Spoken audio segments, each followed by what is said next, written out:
This is the previous class. I took a picture of them just to show you what the camera is capable of doing. One of the tricks we did, this is a wall, just a plain old wall. I had one of the guys put their hand on the wall, and then he took the hand away, and I took a picture of it, and you can see the residual heat left over from the hand. So that's, if you were walking barefoot in one of these floors, I could probably take a shot and see your feet footprints going across the floor. So that's kind of the capabilities of the camera. One of the other added benefits of this too, when you're seeing all that heat loss coming out, well, when the heat, that hot, moist air from inside the house is going out, it hits the cold air, it's going to turn condensation. And you're going to have water in your walls, which is going to create mold and mildew, which is another thing that we're trying to eliminate, because that's now a big problem. So we can actually, by doing these pictures, we can solve several problems at once. Let these guys come in. The real important thing about this is this is going to be a career that takes off, because more and more people are starting to pay attention to this for any number of reasons. There's currently not enough people trained to do building audits than there are people who want audits, and it's pretty likely that people will start asking for energy audits when they buy or have a house constructed, and you'll find that inspectors will come in and use devices like this and actually inspect houses. Because just like not everybody buys a car for the mileage, but it's one of the issues that gets thrown in. And if you buy a house not knowing how much it's going to cost to power and heat, you know, that's kind of an interesting question that most people want to know. There's, well, I wouldn't be surprised within like 10 years that's a requirement to have an energy audit when you build a house, a requirement. There's also a rumor that in one of the newer energy bills that he's looking to pass, if you want to sell your house, you need to do an energy audit, and anything that is considered, like if you have poor performing windows or whatever, in order for you to sell that house, you're going to have to fix it. And that's one of the things that they were looking into. Whether or not that'll pass, I don't know, but they're thinking about it. I know that there will be, there is if we update to the 2009 code, there will be an increased requirement for more aggressive energy audits for each house.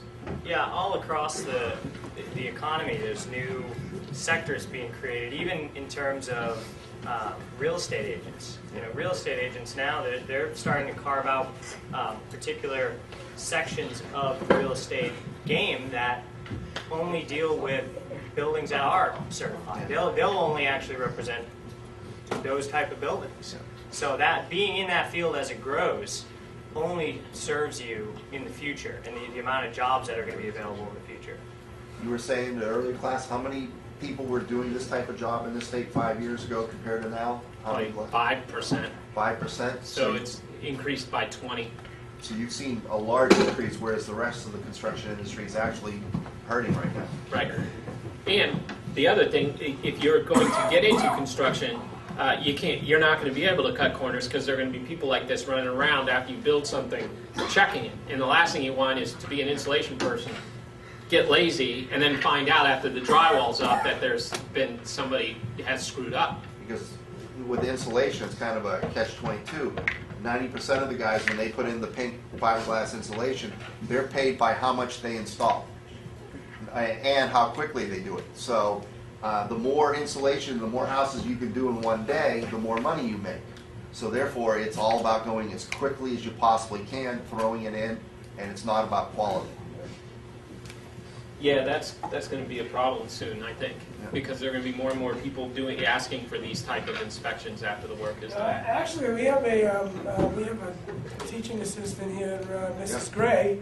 Mrs. Gray's husband does strictly, his whole business is insulation. He does the spray foam insulation. Spray foam insulation, and I believe he does new construction and updates. Also, you know, we'll come in after, say, an energy audit, like someone would do, and updates what's there also with that. You know, so I guess he's busy all the time. Oh, I'm sure he Phone never is. stops ringing, yeah. What do you guys see over there?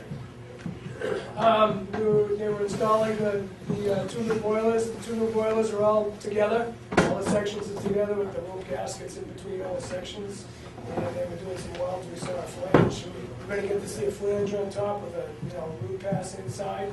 Good. And inside, outside, yeah. It was Excellent. good. All right, that's all the materials I have prepared. I don't know if you have any other questions or anything else you want to talk about. That's it for right now. I think they're gonna realize that whether or not you agree with the whole global warming thing or any of this stuff, really, you don't have a choice. It's a fact. This is what you're gonna have to do, and if you wanna make money in the field, you gotta deal with it. Yeah, regardless of anything else, what all this does is increase your efficiency.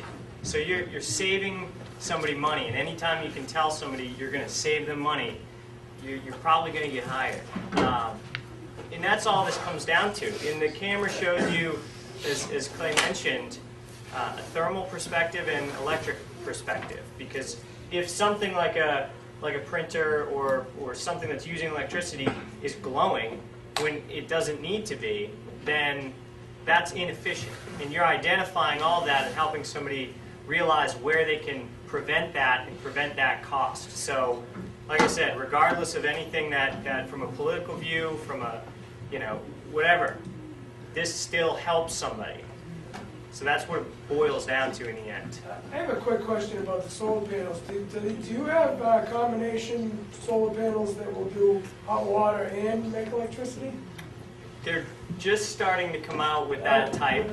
Yeah, and what they do is they take the solar panel, the PV, and stick an additional layer onto the back of it. Because what will happen is those heat up. Sure. So during the summer, you're getting a lot of heat coming off of that panel. They run a glycol mix through the back that grabs that heat and puts it down into a storage tank to use for domestic hot water. Has been what they've carved out, because it's not a substantial amount of heat, but it's enough to have a useful amount. Use the domestic hot water as well. Yeah, That's exactly. so much heating system in the winter. Yeah, you'd have to have a large. Yeah. Yeah, but and what it does is actually, I don't know if Clay, or I think we talked about it before, a limiting factor in the efficiency of the panel itself is when they start to heat up. So if they start overheating, the electricity doesn't flow through the panel as it should, and that will reduce the efficiency by drawing that heat off and using it for a useful purpose in the house. You're actually increasing the efficiency of that panel itself. That's what I was thinking. Yeah. You need to do more use out of it. You can do both. Right. Right. We're throwing around the idea right now too of taking, they're going to do another project for us. And one of the thoughts, and it's not deciding whether we're going to do it or not, is to take one room, one area of the building at a time over the next so many years. Use the camera, use a few other methods, blower door tests. You didn't really talk about that today much, but do a blower door test and see how poorly a certain area of the building performs. Then we're going to go in, clean the rooms up, try to make them more energy efficient, and then do the same test again and see how much we can improve that building, that portion of the building, and go from one unit to another. So we might do the multi-trades room, and then welding room, and then building construction, or maybe up here or something. And something to realize too off of that point is any building can be improved upon. A great example that I love to give is this EPA building that was built in Boston a couple of years ago. And they did it to LEED standard, went all out. They actually realized that they probably could do better, went back the next year and did things that reduced the operation load of the building, and found all sorts of other areas that they could improve upon and improve the efficiency of that brand new building by 30%. So even if it's a new building, you can still improve it. It doesn't have to be an older building that there's obvious issues that need to be corrected, but it can be a new building as well. Always room for improvement.